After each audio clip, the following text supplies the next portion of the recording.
Bonjour,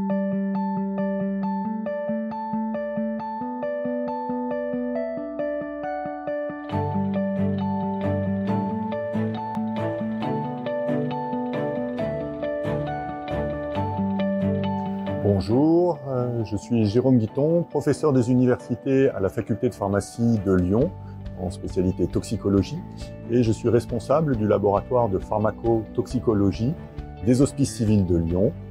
L'activité du laboratoire de pharmacotoxicologie de Lyon a pour vocation, d'une part, la recherche en urgence de différents toxiques ou stupéfiants dans les flux biologiques, mais également une activité de routine sur le dosage des médicaments pour le suivi thérapeutique.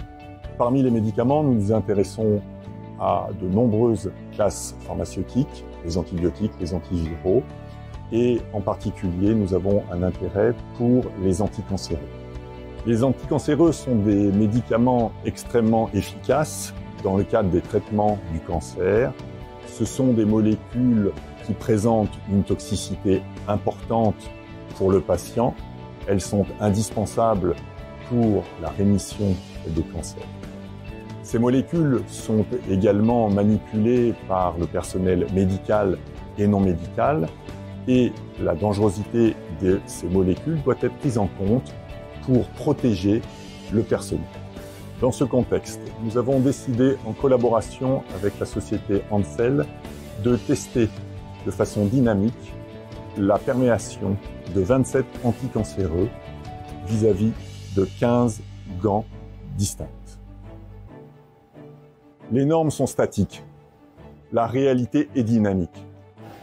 Avons-nous décidé de réaliser ces tests à l'aide d'un système de perméation dynamique, et ce, de manière à mimer au plus juste l'activité quotidienne des personnels médicaux et non médicaux vis-à-vis des molécules anticancéreuses.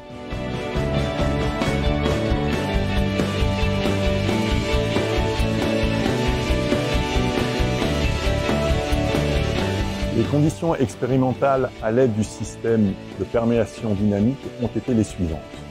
Nous avons travaillé d'une part à deux températures.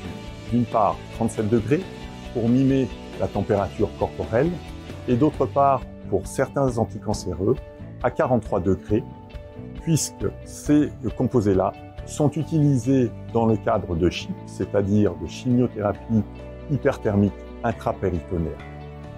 L'ensemble des 27 molécules testées l'ont été à la concentration maximale.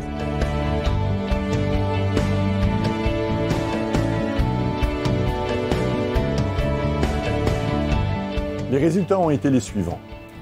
Pour la majorité des gants, aucune perméation n'a été observée vis-à-vis des 27 anticancéreux testés. Pour 3 composés, la carmustine, le thiotépa et le busulfan, certains gants ont montré une perméation. Enfin, pour 2 composés, le docétaxel et l'étoposide, certains gants se sont rompus.